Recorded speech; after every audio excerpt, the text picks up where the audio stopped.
What's going on, everybody? Welcome to the al-Aqidi show. How is everybody doing out there on this December 27th of 2023 for episode 104 of the show? Hope everybody had a very Merry Christmas. I hope they had a Happy Hanukkah that was pre that. And if anyone can tell that, listen to last episode, my voice is generally back. I don't know if that's a good or a bad thing. I mean, if you're here, maybe you do want to hear it. But my voice is back. And unfortunately, like a pimple that can't be popped, David is back. Hi, David. So yeah, you're struggling to find something else to compare me to. You gotta get a little better there. I didn't want to get too graphic too early. I think, normally I'll save that for later when I get riled up, but I mean, I could describe you in a lot of ways I've described you throughout our life, and I just don't think that might get us kicked off the internet. Yeah, no, it wouldn't be good. Well, I'm a little sick, so I'll be in and out. I'm happy that you're sick. Oh, thank you. Because it's not me. But anyway, if you like what you hear today, like, share, follow, subscribe, rate 5 stars, Spotify and iTunes. Spread this word of mouth. Go find us on the socials at the al-Aqidi show.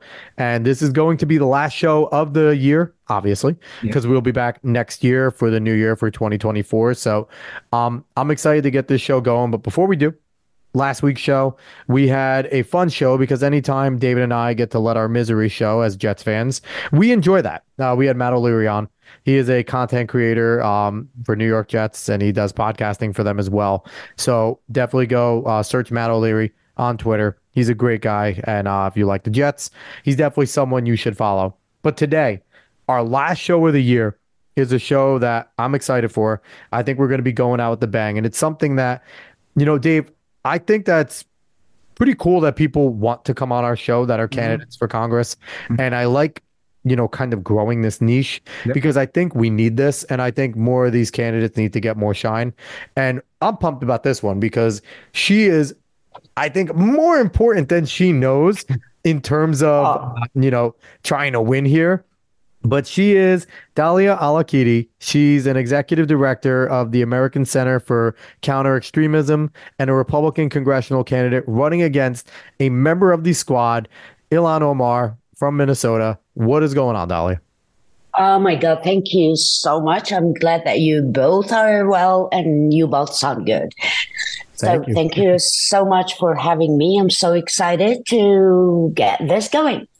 So I want to jump in with a controversial topic on the right now. It's an interesting one. It bubbled up on Twitter.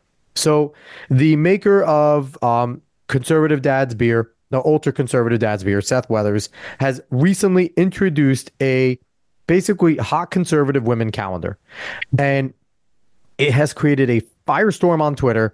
It features, members, it features Riley Gaines, Dana Lash, Josie the Redhead Libertarian, and they're all on there. And it is creating. Am I in? Are you in it? I don't know. Am I in? I'm asking. I don't know. You got to ask Seth. Go ahead. You should have been. Yeah. Seth, maybe you can get Go get on in there. But it has created an absolute firestorm of, is this basically people calling it demonic and this and that. Number one, have you seen any pictures from the calendar yet? And number two, if and to be quite honest, so Riley Gaines, she is a swimmer. So she's in a swimsuit. Everyone else is dressed pretty conservatively. Not really showing much, like maybe suggestive, but nothing crazy. Would you be okay with something like this, being a Republican, having good-looking women be on a calendar so people can buy it? Like, what is your opinion on that? Absolutely. Will, I don't think I'll make it to that calendar.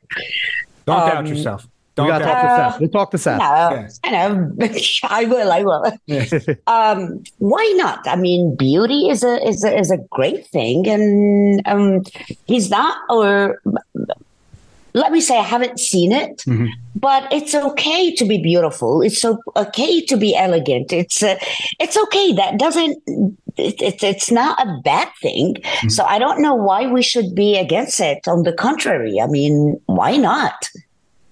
And the thing is, you have like, I like to call them our Puritan conservatives. The Puritan conservatives are going out there calling it demonic because it's, it's being marketed towards married men and things like that. And it's like, for me, if they were all in like lingerie and, or nude, like, yeah, okay. That's something that we shouldn't be pushing that, especially as conservatives, moral conservatives, but they're all very clothed. And the worst is a bikini, which, has anyone ever been to the beach? You ever gone to the pool? Like, you see bikinis. That's not the worst thing in the world. So I don't know. So it seems to me like you're not necessarily like the Puritan conservative type. Like, you're a little more of a laissez-faire type of person. I would say that it's okay for women to pose for photos. We're not talking about nude photos, and as you said, the majority of them were decently clothed, and I cannot say more because I haven't seen it, and I would love to be on it. I don't think I'll make it again. I'm telling you, but why not? Here, what I'll do real quick. So even though people can't see because it's audio only, I'm going to share my screen with you so that you can get a view of what's going on there. So you can see, boom. So do you see this picture, Dalia? Okay. This is the controversial picture that people are calling demonic. Oh. We have, I think, cross in the back there. A lot of people are talking about that. Okay, maybe that's her house, but I think that we have far more important things to worry about and far more important things to work on than just a picture. And we need to understand that our country is, especially in 2024, will be at a crossroad, and that's more important than anything else. And we need to think as conservatives and as Republicans how to be united and how to work to get, at least to save our communities from the woke narrative and from what we've been seeing, especially in the blue cities, like my city and my district, Minneapolis. I think this is way far more important because we need to save our kids. We need to save our cities from the high crime rate, from the bad ideas, the bad progressive ideas that progressive leaders are trying to turn them into laws. This is far more important than a picture or anything else. That's how I look at it. I might be wrong, but I think we have far more important things to worry about, especially in 2024. I absolutely tend to agree with you. I think that, me and David talked about this earlier. It's okay to have this discussion, right? About, what is right, what is wrong as conservatives. It's fine. But in the end, we do have to come together and realize where the battle truly is. And it is getting these leftist progressives, these Marxist progressives out of office and getting more, strong conservatives and acknowledging that, yes, we might not agree on everything as a conservative. We might have some different values, but having a conservative in there that shares most of my values is much better than the opposite of a Marxist. So I just want to get your opinion on that. I want to jump. Maybe we should worry about our kids instead of our married men. No, you think so? That would be nice, right? To, worry about the kids. I'd imagine, our kids are rather important, but maybe to some not as important, right? So I want to jump in with you talking about your past experience as a journalist. So how did you start off as a journalist and what brought you into politics from journalism? It's a long story. I was born in Iraq and I fled my country with my family in 1988. That's before the first Gulf War. Mm-hmm. I immigrated legally to the United States in 1993 with the help of a person that the majority of Americans know, which is J. Christopher Stevens, who I met in Saudi Arabia. If his name sounds familiar to you, I would say that's because he would go on to become the U.S. ambassador to Libya, who was murdered on September 11, 2012. Yep. That's a story for a different time that we'll talk about it. I started as a journalist when I was 20. That would be 35 years ago. And I started as a fighter against the oppression of the government of Saddam Hussein. And from that early age until now, I took it as a personal fight. I took it as the road for me to build my future as a journalist. I do have more than 3 decades of experience in journalism. I've done a lot of TV. I've done a lot of writing. When I moved to the U.S., like my first job, when I was glad, well, I was blessed that I spoke the language before I came to the U.S., and that wasn't my first time to be in America, to visit America, but I visited as a tourist. Yeah. But in 1993, I came legally again, and we'll talk about this later. So my first job was with Voice of America. I was the youngest one to be, which I think you're familiar with Voice of America, Yep. in Arabic. So it was designed for the Arabic listeners. People, yeah. And yeah, exactly. And I really enjoyed it. And then from there, I moved from one network to another, and then I started covering wars. I covered the war in Iraq, the war in Afghanistan, and then I focused on radical Islamism and terrorism. So I've covered terrorist attacks, not like in Europe. And so I've been there and I've done that. I've covered international summits. I've interviewed world leaders. So that all put me right in the middle of politics. Absolutely. Yep. But growing up in Iraq, I never thought in my wildest dream that I would be running for office for the U.S. Congress So until, go a ahead. really quick question for you about that, and I'll let you get back to that. A lot of people on the right now are very critical of the Iraq War. They say that, it was fabricated, that George W. Bush kind of made it up to get back, for daddy almost being killed, right? As an Iraqi, citizen, as a former Iraqi, I don't know if you still consider yourself Iraqi citizen, dual citizen. No, I'm an American from Iraqi origin. Okay, so as someone who has Iraqi origins, how do you feel about the Iraq War? Do you feel like it was a just war? Do you feel like it was something America shouldn't have gotten involved with? What are your opinions on that? My opinion would be very biased because I've lived under Saddam's regime, and I've lived under the atrocities of the Ba'ath Party. And I was a supporter of the war because I knew back then, and we knew, and even when we fled.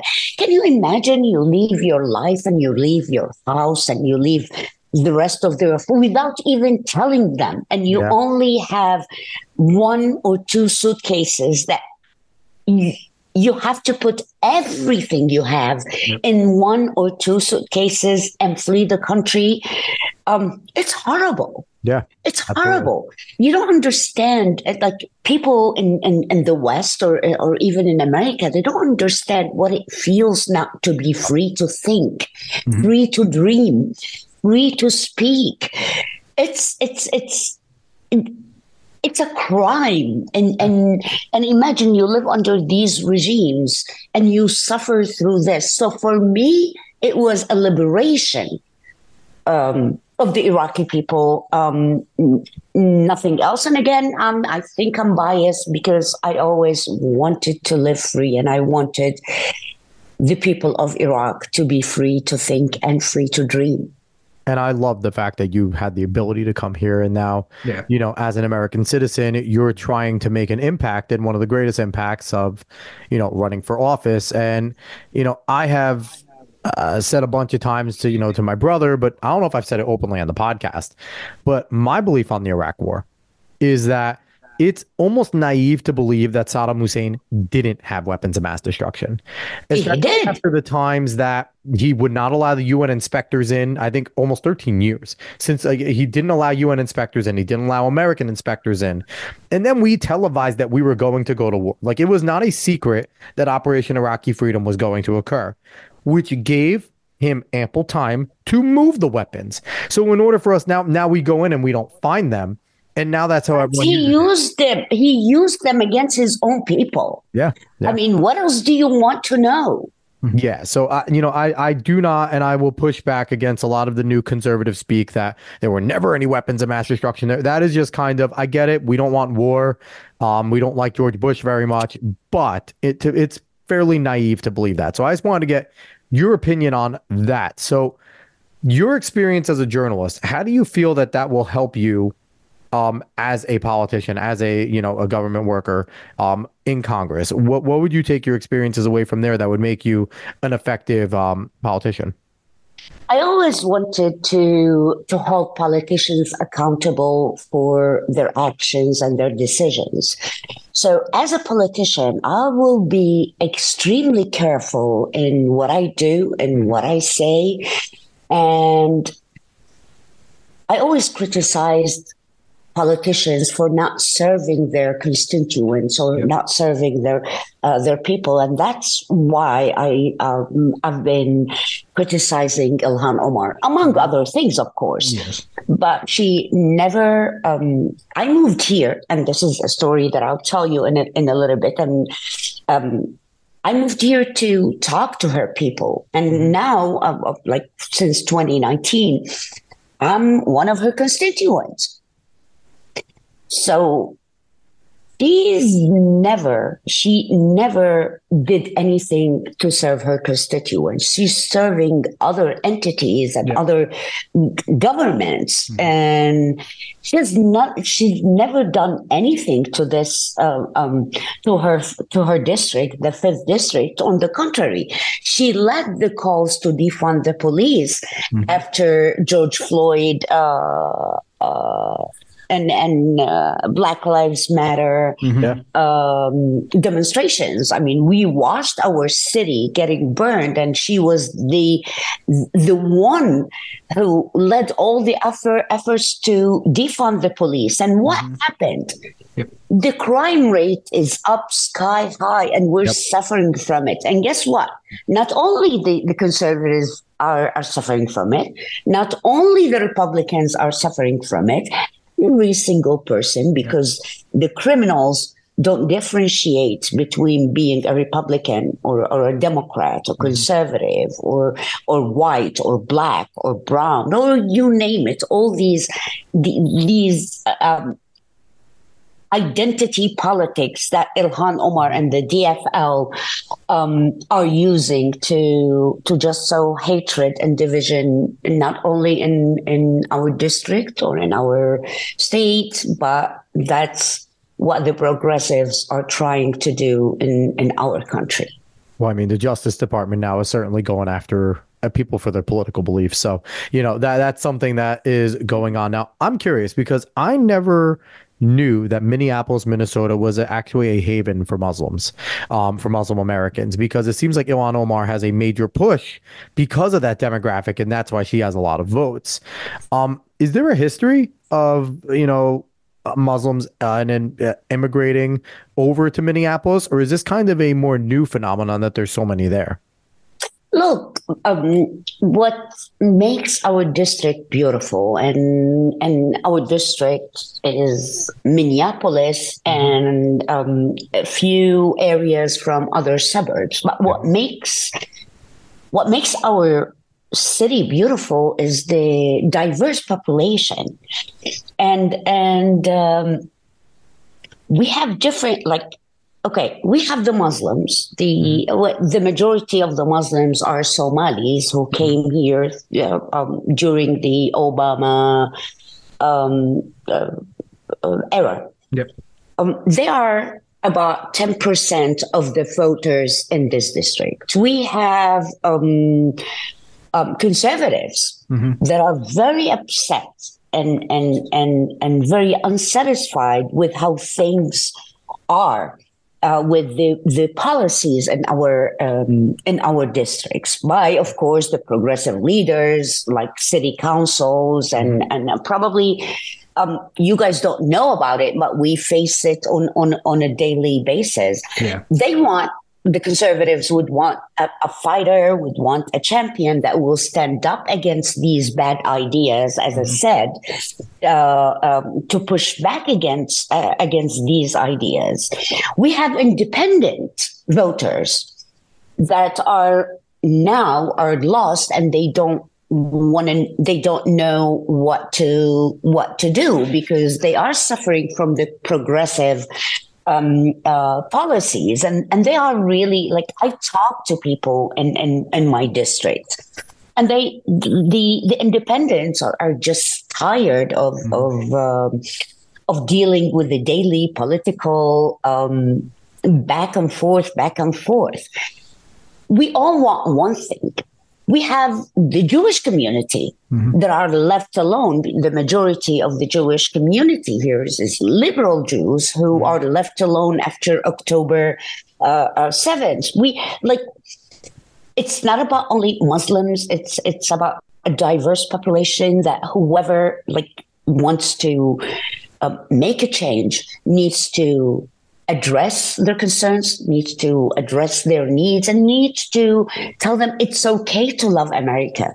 It's okay to want good things for you and your family. It's okay to want change in our schools because we send our kids to these schools. It's okay not to vote for someone, and it's okay to hate identity politics because identity politics is leading us to a black hole, and we need to stop. Using that. Yeah, 100%. Now you brought up that because of your origins and where you started off in Iraq and everything, that you always wanted to be able to be free to speak your mind, to be able to just do what you want to do for the most part. Now, do you think that because people, especially maybe my age demographic, I'm 27, since in education, we don't learn about a lot of the stuff that we should learn about, but also nothing about communism. Because we kind of don't have any of the struggle of understanding what it means to really not be able to speak your mind, or what it means to not really be able to do what you want to do, because you could just lay around your house all damn day in America. You don't necessarily have to do anything. I mean, it won't work, but you could do it. So do you think that's because that's our mindset and we don't necessarily know about certain struggles around the world and not necessarily know about certain countries around the world that has kind of led to a lot of these bad ideas that we're seeing in either cities or states or wherever else? Look, we are approaching this stage. We are losing our freedoms without us knowing. Oh, yeah. I mean, if you guys look at the cancel culture that started by the progressives, what does it mean? It means just to silence you just because they disagree with what you have to say. You don't need to do anything. If you say a word or two, or if you misgender or mispronounce a gender, that's it. You need to be canceled. We are losing our freedom. And you know what? We lost the ability to discuss issues. Oh yeah. We need to go back to just discussing issues. Now our culture is based on hate, because if you say something, you are white this, you are black this, you are this, and we throw accusations against each other. This is what oppression is. This is how oppression starts, by canceling you. If you have a show, if you have a podcast, If they disagree with you, they'll make sure that they won't cancel you. Yep. This is how oppression starts. And we all, as freedom lovers, and that's what America is all about. We need to fight this. Yep. I don't feel good to cancel someone who I disagree with. No. It shouldn't be even in our mind that, you know what, let me silence them. It's much better. That's how oppression starts. 100%. I know James Lindsay famously always talks about this being a very Maoist struggle session type of environment where when you say the wrong thing, you are now forced to apologize and you are forced to learn the right way and you are forced to now go along with it, but it's never good enough and it's never good enough. And that's the one thing that, you know, someone like yourself who's running as a Republican, as a conservative, I hope your team is smart enough to tell you never freaking apologize. You never apologize to any of these people. Nothing to apologize for. Why should I apologize? What did I do? That's what I'm talking about. Yes, exactly. That's exactly the mentality. So you brought up October 7th and just, you know, everyone that's listening here probably knows, but October 7th is the day that Hamas attacked Israel, killing 1,200 people. Was it 1,200 or 1,500 now? Is it up to 1,500? I believe it's between those two, 12 and 1,500. I don't have that exact, but it's a ton of people were murdered on that day in cold blood. Women raped in the streets, killed, children killed, people walking through houses, indiscriminately shooting these Hamas people, killing Jews. And it was brutal. And it was a terrorist attack. And there's, you know, obviously a war now going on with Israel going into Gaza and doing what they can to get rid of Hamas. And, you know, I fully support getting rid of Hamas. I fully support Israel getting rid of Hamas. I think that that's a position that people should be clear about. And I don't think there should be, David, you always talk about how you don't need to put any of the little like caveats like, oh, I don't want anyone, no, because it's not necessary. We just need people to know that, you know, that's a proper stance you're allowed to take. Now, as for you, Dalia, you made a trip over to Israel, correct? Yeah. Tell me how that went. That trip after October 7th. When did you go? What was that trip like, and how did that, you know, affect you? I decided to go. Actually, I went on October 25th, and I decided to go to represent the people of my district because Ilhan Omar made our district and made Minneapolis ground zero for anti-Semitism, Jewish hatred. And it took her a while to even condemn Hamas. And when she did, she couldn't find it in her heart to call Hamas a terrorist group. Well, she can't because she has the backing of CARES. So absolutely. She absolutely can't because the Muslim Brotherhood is her ally. Absolutely. So I decided to go, number one, to show the Israelis and to show the Jewish people that they're not alone and that we as Americans stand by them and we support them and we support their right to defend themselves. And we are not anti-Semitism in this district. And guess what? Minneapolis, or the 5th district, is very famous in Israel. Not because we have good foods, by the way, we do. Not because we have great music scenes, by the way, we do. Not because we're Minnesota nice and we're nice people, and by the way, we are. But we are ground zero for anti-Semitism, and she is the leader of this. So I went there to represent the good people of my district and the good people of my state and the good people of my country, America, to stand with them. And you know what? I've been to war zones and I've seen terrorist attacks. And when I arrived there, I mean, I've never been prouder to call myself an American like when I arrived there, because people there, just knowing that we came from the U.S. to support them, in the streets, everywhere, they come and they give us hugs and they thank us because they were alone and they feel that they were alone. So I went to the kibbutz on the borders between Gaza and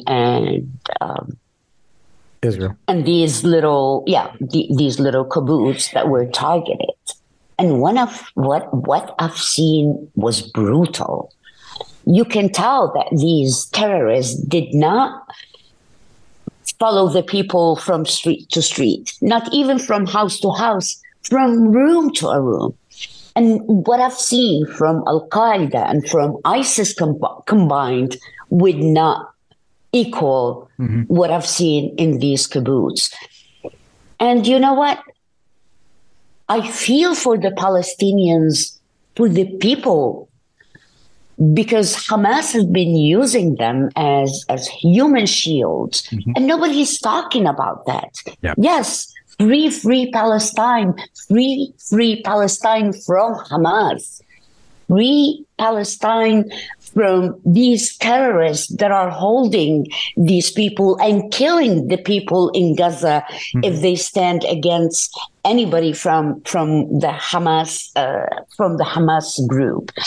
And I went to the northern border, and I've met with the wife of the Israeli president, and I helped with the efforts, and I really felt their pain, and I felt it twice. I felt it as an American, and Israel is our strongest ally, and we need our ally. I felt it as a human being, but then I felt it as somebody who came from a Muslim culture. Yeah. Who grew up in a Muslim country.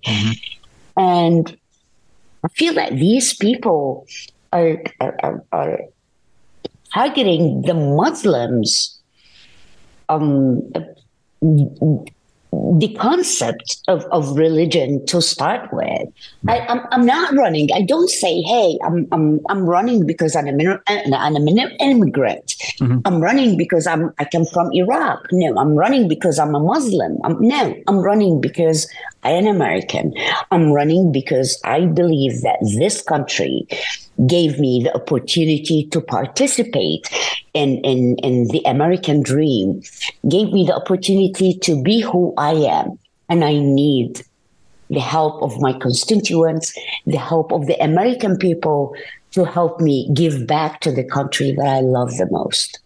Absolutely. Now, I have a question, because I feel like this might be really important for even David and I, but people to hear, because we've never lived under oppression. We have lived in the land of the free. We've never gone without for anything. We've always had lights roofed over our head, warm, clean water, all these types of things, our whole existence. So we have no idea what it is to struggle. You're somebody that lived under an oppressive regime in Iraq. What is your perspective with the Palestinian people and the way that they're living under Hamas? Because I know a lot of people, and I hear a lot of people talk, that they voted for Hamas in 2006 to be the government of the Palestinian region after I think the 6-Day War. And that occurred. And since 2006, Hamas has shut down any elections. Now, there is the PA, the Palestinian Authority, that still is there, but they, have very little just to no very power. Corrupt. And they're very corrupt. So as a person that lived under an oppressive regime, what should we be thinking of the Palestinian people, the fact that they haven't rose up, that they haven't tried to overthrow Hamas, that they haven't... They have. But they were killed. These aren't the stories that we hear. So as a person living under oppression, how should we feel about the innocent Palestinian people that are just trying to live there and, as you said, are being used as human shields, being told when Israel's saying, clear the northern end of Gaza, Hamas is telling him, you're not allowed to leave by gunpoint. And, a lot of innocent people die because of that. So as a person who lived under oppression, give us kind of almost a window into what a Palestinian person must be feeling like right now in the perspective of living under that oppression of Hamas.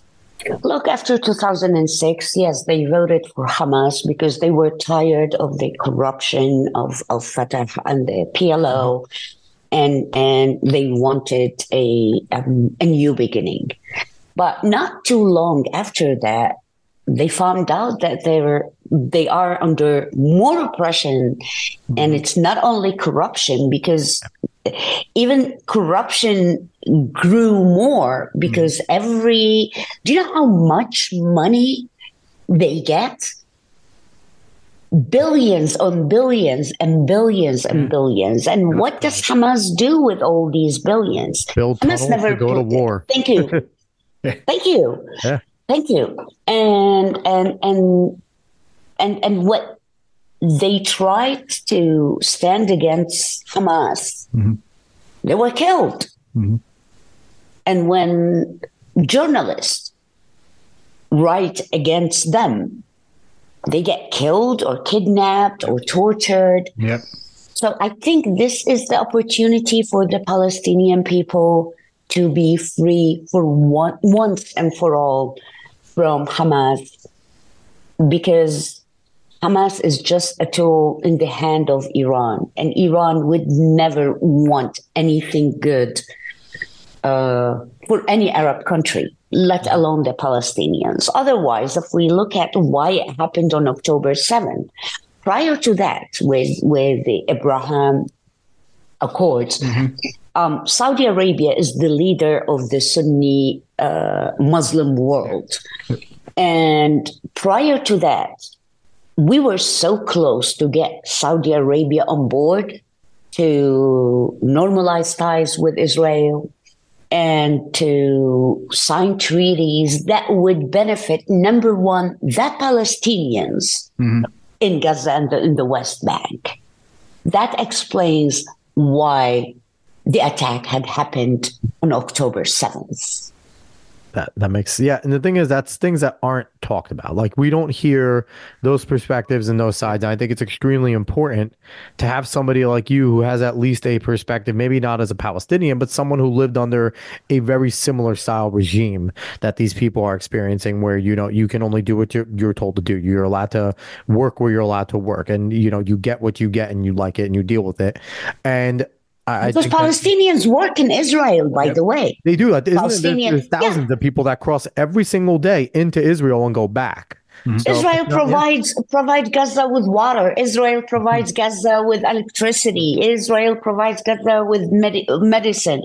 When people get very ill in Gaza, they cross and they go to Israeli hospitals. All things that Hamas should have been taking care of, or Hamas should have been working with Israel, Egypt, Jordan, Lebanon to help their people, but they haven't, because their whole job there is to fight a war against Israel. That is their whole purpose.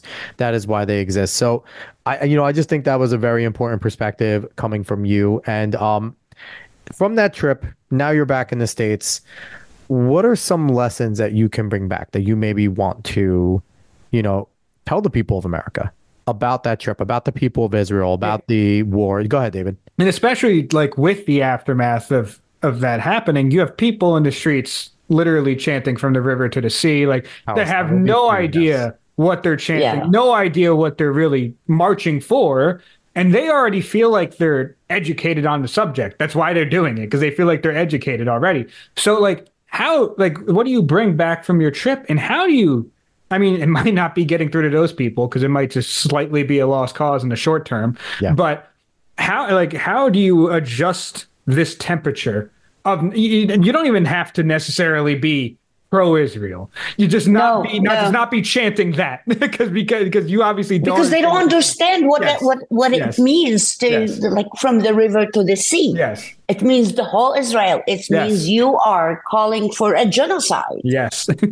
Or you have, these are the same people that when it starts the BLM riots and BLM protests. These are the same people that go to protest every single day, or like queers for Palestine. Do they know that they do? If they go to Gaza, they'll be killed and they'll be thrown from buildings. So here's the question for you that I have too, because it's similar to David though, but these people are being taught the oppressor versus oppressed narrative, the Marxist conflict theory, the dialectic narrative. How do you break that kind of thinking as somebody who's trying to reach them, who's trying to get their votes? What would be your strategy to break? Because right now they're looked at and they're taught that Israel's the oppressor, Palestine is the oppressed, support the oppressed, period. Like, you're not allowed to question that dynamic in their heads. There is no, Israel's the oppressor, United States goes with them, we're an oppressor, Palestine is the oppressed, root for Palestine. because trying to have an intellectual conversation like this with a group of them doesn't work. So for you to go and reach, like if you were to knock on a door with somebody and if they were to engage you in this conversation, how would you attempt to kind of explain to them to break that oppressor versus oppressed narrative? Because it doesn't work. It's not real. That whole, sometimes it is real. Sometimes there is the oppressor and oppressed, but it doesn't work in every single geopolitical thing. So how would you talk to them and try to get their vote, or at least get them to start thinking about changing the way that they believe that? The majority of people in my district here, yes, they go, we have protests, but at the end of the day, when it comes to elections, there are more important local issues that they care about than any foreign issues. However, that's what we're trying to do. We, as in the people that understand the mentality of the radical Islamism and the mentality of the terrorist groups, and we need to terrorist groups 101, and that's how you start. The approach is to reach out to these people and to explain to them, one person at a time. Is that what it takes? But trust me, by 2024, by November, they will have other issues to go and protest about. Yeah, definitely, they will. They will. And, and it's kind of trying to explain to people, like you said, the difference between radical Islam and Islam and, a radicalized terrorist Muslim and a Muslim. There is a huge difference. And I think that we conflate that, especially in America. And there's a lot of conservatives, too, that are very much conflating that now, too, which I think that narrative also needs to be broken, that, the whole religion of Islam is evil. Like, no, it's not. Don't be stupid. But I want to jump into your campaign and get kind of into the meat and potatoes of it. So, you obviously, you are a journalist for ArabNews.com. You have. I write there. I write an opinion column every week there. Okay. I write in different places, and I launched a think tank here, which I would address in a little bit. But the way I look at 2024, change has to start somewhere. And our district, the 5th district, the city of Minneapolis, need to be represented by someone who believes in the politics of inclusion and attraction, not division based on identity politics. This country gave me a lot, and I want to give back to this country, and I want to give back to the American people that opened their arms to me back in 1993, which is, by the way before Ilhan Omar came to this country. My goal is to unify these people, is to unify the city or the districts. I look at people as individuals. I don't look at people as groups, and that's what I've been trying to do since I launched my campaign. And guess what? It's working. I have a neighbor who, as liberal as it gets. We talked, and we have neighborhood events, and she's in my building, and not so long ago, she told me, you know what, Dalia? I don't care you're a Republican. I don't care you're a conservative. And I don't care. I'm a liberal. But I'm going to vote for you because I know your heart, because you showed me. And that's what I'm trying to reach out to Ilhan Omar's constituents. Look, we might look or sound alike. We're both immigrants. We're both women. We both came from Muslim culture, but we're very different. Ilhan Omar is fighting for herself. Yeah. Ilhan Omar is fighting only to raise her celebrity status. She only talks about hate and about the whites are this and the Jewish are that. Guess what? Her husband is white and a Jew. Not a surprise. That's how it always is. Yeah, that's how it always That's how is. it always is with these, liberal women that bash whiteness and that are, not white. They always have a white spouse, and it's always what they bash. Like, I don't. It's ridiculous. It really is. The crime rate is so high, and we need to instead of shaming our men and women in blue, we need to embrace them. And yes, we need to give them more money to have more reforms and to have more programs. We need to have smaller government to lower the cost of living. Yes. I just saw a report today about the Christmas dinner. The cost of Christmas dinner was up 8% from last Christmas. That's not what Joe Biden said. Joe Biden said it was cheaper. It was, For him, probably. I don't know what he eats. Yeah. I don't know. I don't think he knows what year it is. Like, I don't think that guy knows anything. So one thing I want to ask you, and this is ambitious, but all cities have a project system. I think all of them have it. One of my goals is, and I have aspirations of eventually running for some sort of office, we need to figure out a way to get rid of the project system. And I know that's a tall ask, right? But it needs to start somewhere, because I firmly believe that the project system, and this is on record with what happened in New York City with Tammany Hall with Martin Van Buren, it was designed to keep the slaves that were coming north in a small area, keep them poor, keep them controlled, because the people, like, contrary to what people believed, leftist in the North were as racist as the leftists in the South. Go look at Abraham Lincoln's debates against Stephen Douglas, okay? The Northern Democrats were just as racist against black people. And that whole system has expanded to every single major city in the United States, the project system. And I think that until we start to chip away at the project system, which is a system designed to keep people poor, to keep people hopeless, to make them stay on welfare, to anything, the Great Society also needs to go, because we need to stop encouraging women to be single mothers and getting rid of the nuclear family. But I think it starts with getting rid of that project system. So it's a tall task. And my whole goal would be to make it a jobs program. Yes. I'm not a big government guy. I'm a small government guy, but I would absolutely give money to work with different trades, different professions, and tell these individuals that if they engage in this government jobs program, if they want to live in this project system, they engage in this jobs program where they automatically begin training with a trade of their choice, that they have an employer lined up and they can start working and making money. And hell, I would even go as far as say, you put money aside towards a down payment and the government will have a cap where they will match that down payment, get you a house, get you the hell out of that project.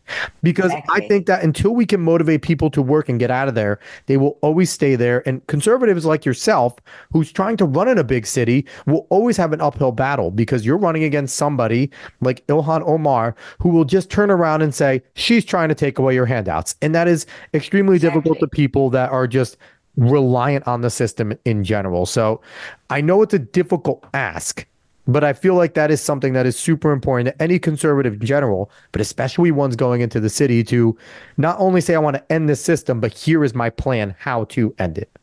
We need to make it easier for small businesses to compete and succeed. This is very important, because small businesses, absolutely. We need less spending, and we need lower taxes. During COVID and it feels like we're punishing the small businesses. Yep, we are. 100%. Yeah, exactly. Well, you can't have a public-private partnership in fascism with all the small businesses running around. They just get in the way. We also can't keep printing money and pretend it won't drive the inflation. I mean, this is very important. Ilhan Omar wants to cancel rent payments and make college free for all. Okay, but we can't spend money that we don't have. We can't say, oh, it's okay, sit at home and we'll give you this and we'll give you free this and free that.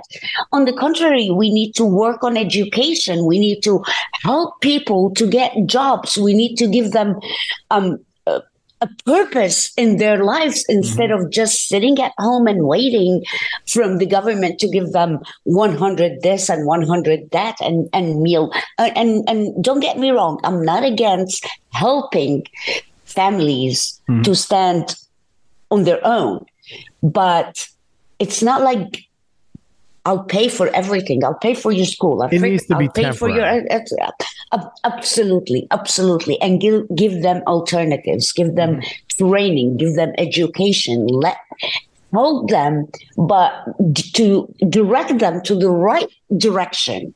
That okay, you like refrigerators, let's say. Okay, I'll help you. I'll take you to a place that you can train to fix refrigerators. Exactly. And then go get a job. If you get a job, I'll help you stand on your feet. This is very important. Plus, education is extremely, extremely important, and investment. I will always back you if you say you want to get rid of the Department of Education. Please get rid of the Department of Education. It's not in my hand. Hey, I'm not running for president.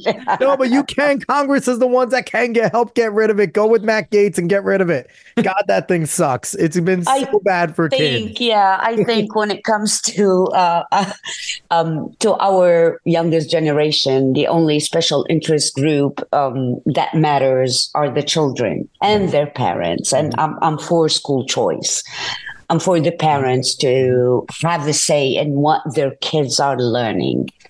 I'm not a parent, but I would imagine if I have kids, I don't want teacher to teach my kids things other than the books, other than the math, other than what they're supposed to learn.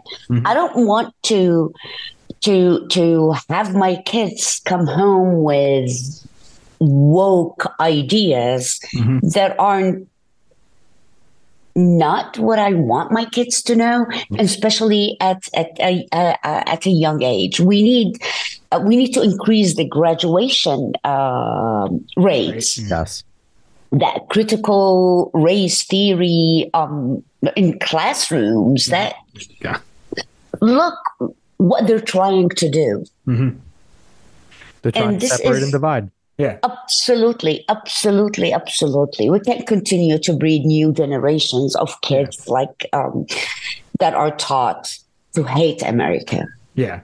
Now, Dalia, you named a bunch of issues there.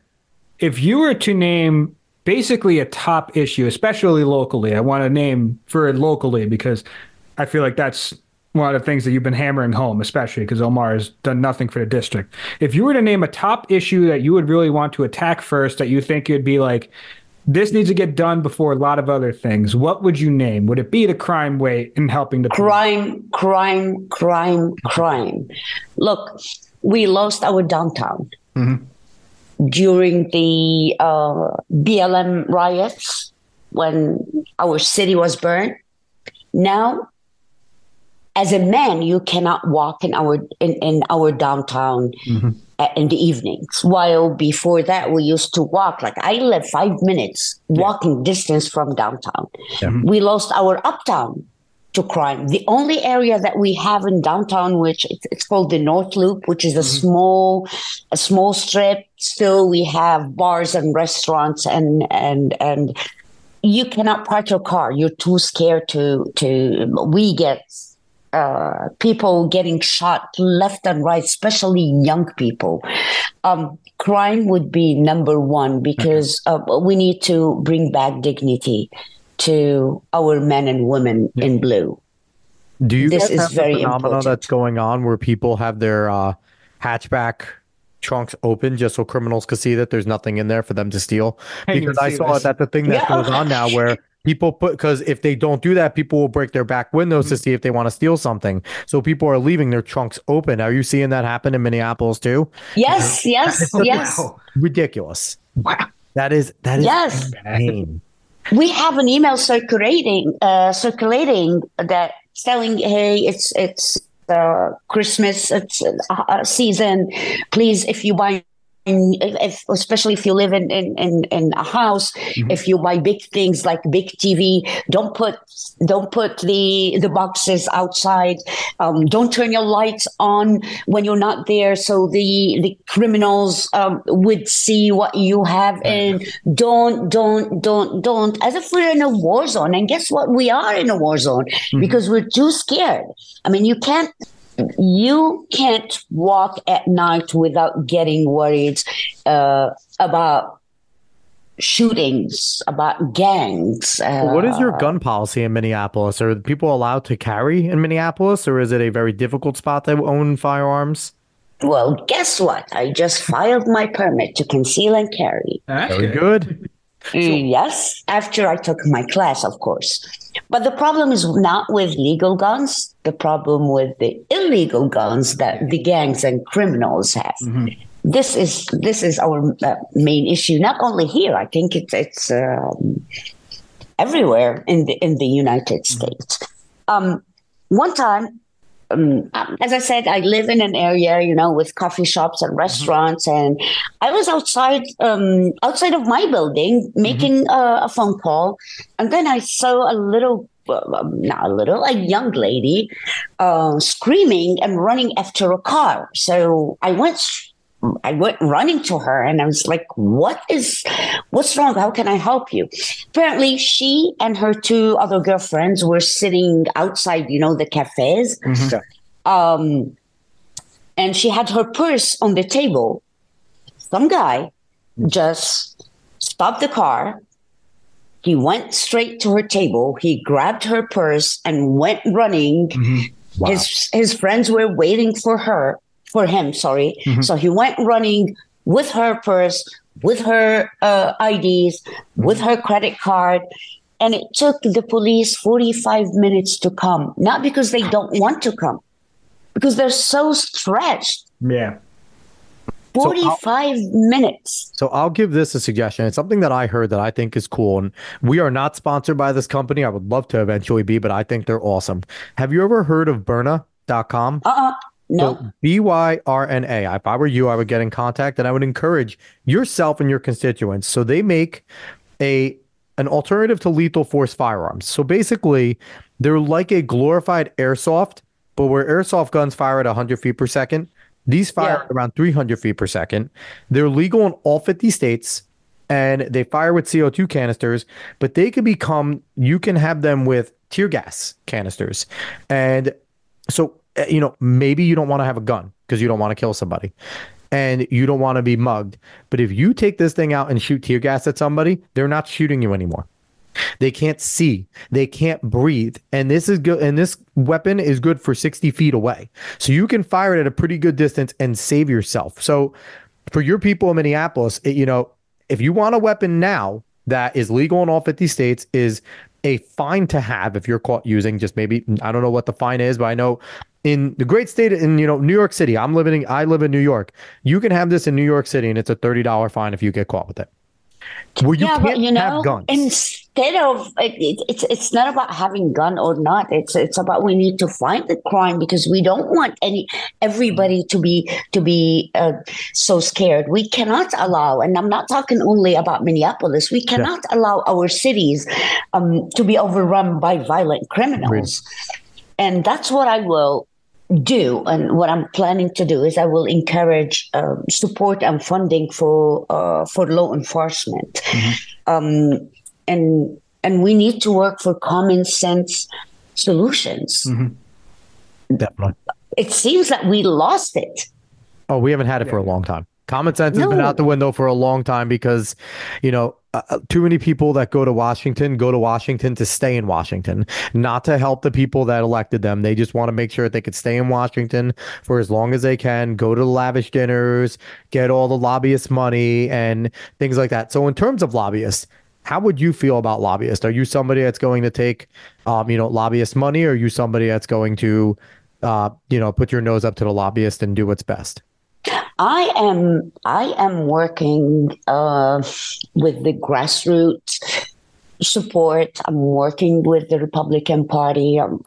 As I was a bit late for our interview because we were working on caucuses, and I want to help, and we're doing well. Even with the money that is coming to my campaign, with the donations that are coming from my campaign from people here in Minnesota and in Minneapolis. It is very important. It's very important that we work, because you know what?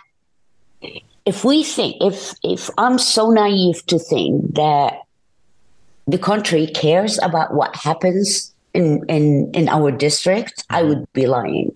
Yeah. So we need to depend on ourselves, because they don't, If Ilhan Omar goes somewhere, Minneapolis would be forgotten.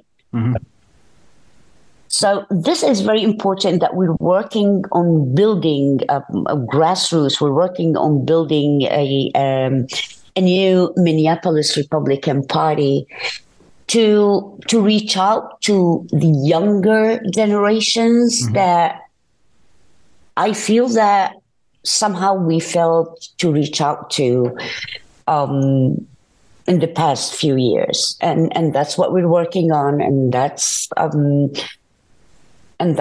it's very important. That's Absolutely. Very important. We don't want the Republican Party to be the old party.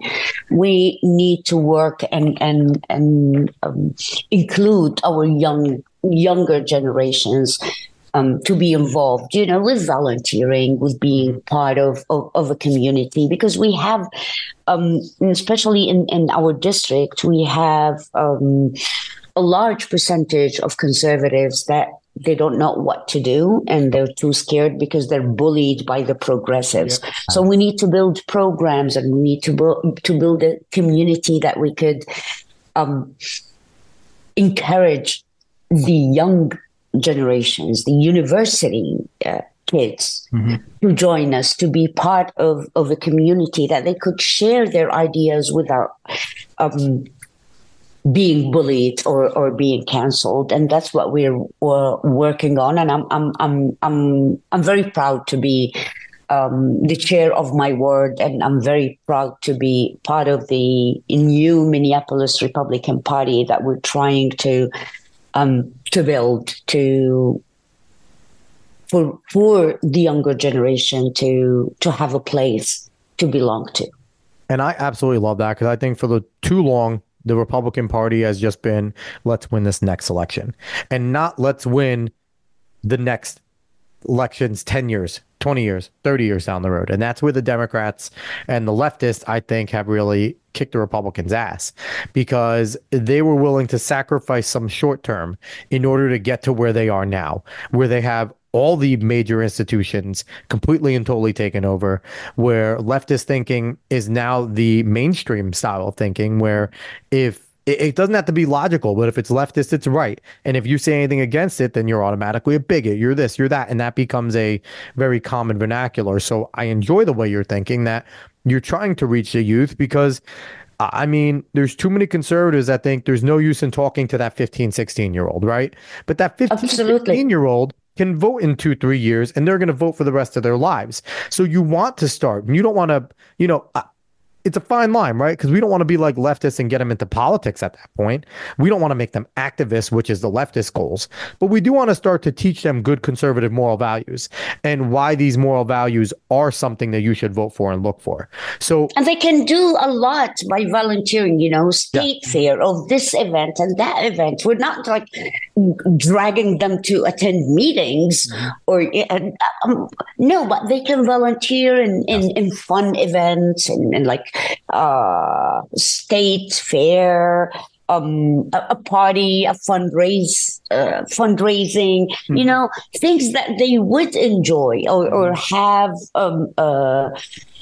like events for young generation, or like having a game night, It's just for them to connect with each other, and it's for them to understand that it's okay to be conservative, that you're not alone. And yes, you might be You might get bullied in schools or in universities, but you have a community and you can depend on community. We have things in common, probably not with me, I'm in my 50s, but with other young conservatives that are trying to figure out what to do in life, or how to be themselves without being influenced by TikTok or all these Instagram and exactly, which is very, very dangerous. Certainly. So I want to touch lastly on your think tank. I can't speak. Your think tank that you co-founded. You're the executive director, American Center for Counter-Extremism. So what is that? Why did you start it? And what are you guys trying to accomplish there? Can you say think tank 5 times? Think tank, think tank, think tank, think tank, think tank. All right, I did it. I passed. So explain to us about your think tank. Nice. The American Center for Counter-Extremism. When we're talking about extremism, we're talking about different types of extremism. We're talking about cultural extremism, we're talking about political extremism, we're talking about religious extremism. ACE, or it's ACCE, so it's ACE, was established by a diverse group of individuals, including journalists, dedicated public servants, and human rights advocates, and members who tragically lost loved ones in the 9/11 attacks. Our mission aligns with the United Nations Office on Drugs and Crimes acknowledgement that civil society plays a vital role in preventing and countering violent extremism linked to terrorism, etc., etc. We are planning, our primary objectives is to engage closely with governments, with local communities and civil societies to safeguard vulnerable constituents from the danger of anti-Semitism, from radicalization, from wokeism, because we believe that the radicalization starts from an early age and it could affect our new generations. It could affect our community, and it's a security threat, not only to a certain community, but to all of us. We want to create a safer and more inclusive society by fostering collaboration between different communities and by developing initiatives that would unite people and gather people. We do believe that working together makes us stronger, and this is by the way, this is bipartisan, an NGO. It's not just Republicans. It's not conservative.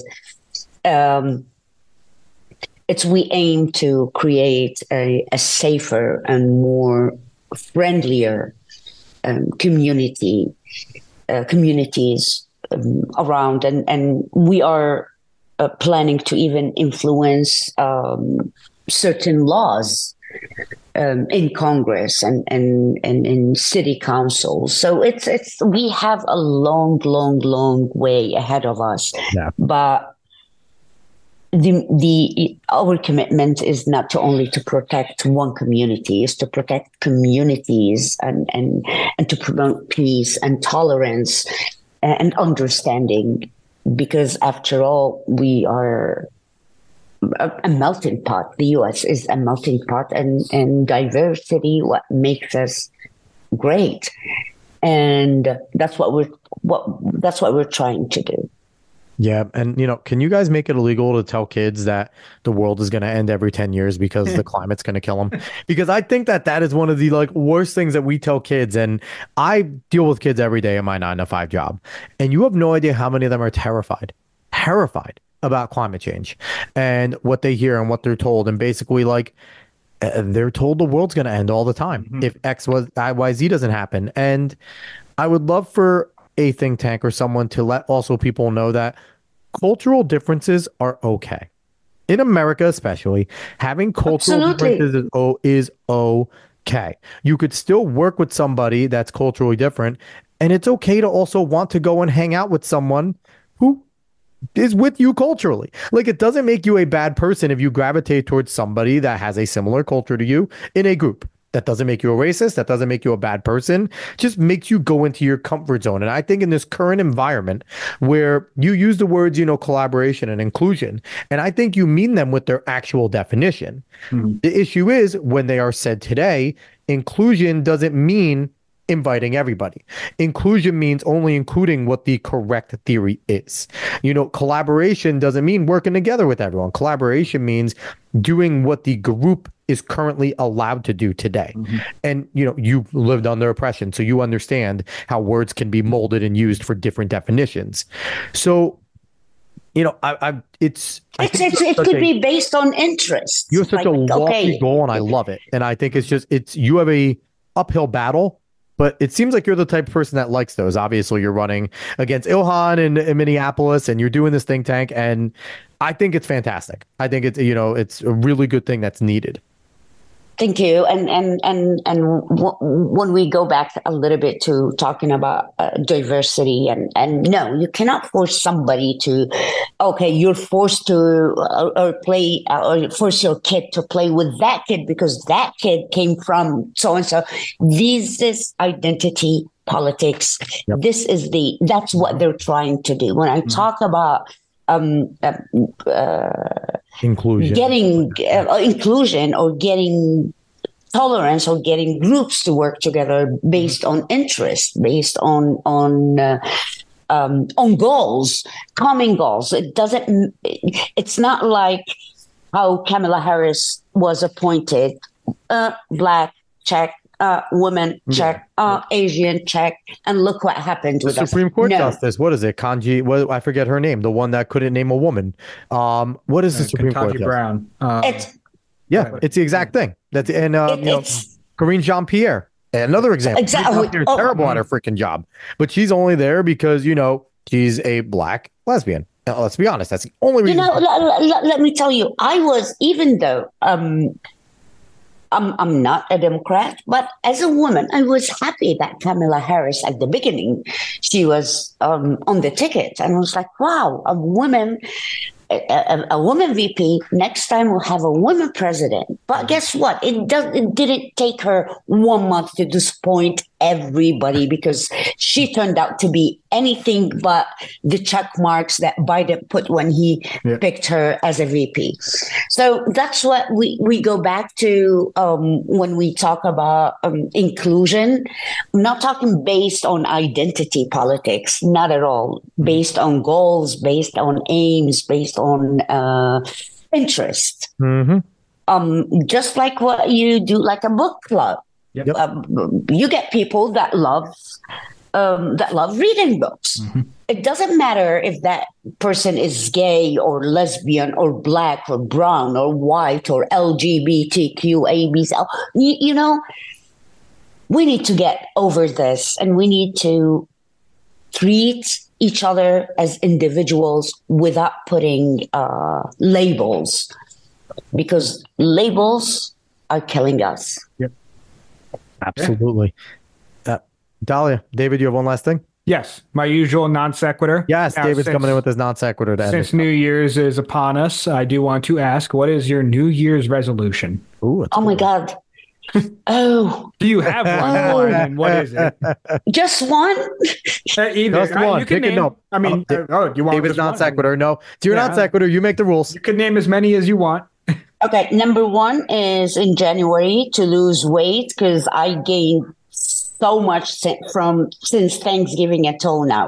Number two is I will work nonstop to help the people I love, to help my neighbors. And number three is I'm beating Ilhan Omar in 2024. There you go. I like it. David, what's yours? That's my... Mine is, it already. I want to hit 150 by the summer. Yeah. So I'm losing a lot of weight. Got fasting as much as possible, cutting as much as possible, and You already started? yeah, I already started, but I'm including it because I'm at 195 right now, so it's going to be it's going to be a tough journey to get to 150 by the summer. But yeah, that's why I'm including that in my resolution. No, I just need 12 to 15 pounds to lose. That's fine. That's fine. I'm cutting because like I do boxing and other things, so if I want to actually go into a fight, I have to cut weight to at least get to a good spot. Yeah. Mine is the same it is every year. Stay alive. My New Year's resolution every year is stay alive. So if I succeed, great. If I don't, I won't know. So you almost didn't do in 2023. Did not do well in 2023. No. Why? I had gallstones. I had to get my gallbladder removed, but it caused severe pancreatitis, which if I didn't get in when I did, could have made me septic. So it could have been bad, but it wasn't. A disaster avoided. So I almost failed in my 2020. You almost failed. Yeah. But 2024, same resolution, stay alive. That is my resolution every year. So, I've been good, pretty good till now. So hopefully it continues. But Dalia, thank you so much for coming on the show. We really appreciate it. Yeah. Could you have me again after November 3rd, after the elections? Yes. After you win. Yep. Without a doubt. So once again, she is Dalia al-Aqidi. She is the executive director of the American Center for Counter Extremism, and she is running for Congress as a Republican against Ilhan Omar to try and beat her, take Minneapolis back, make it into a sane place again, and not the hub of riots and, racial segregation and identity politics that it has become. So, Dalia, do you have anything, do you want to promote any social media, any websites? Absolutely. How can people donate to you, all this type of stuff? Yep.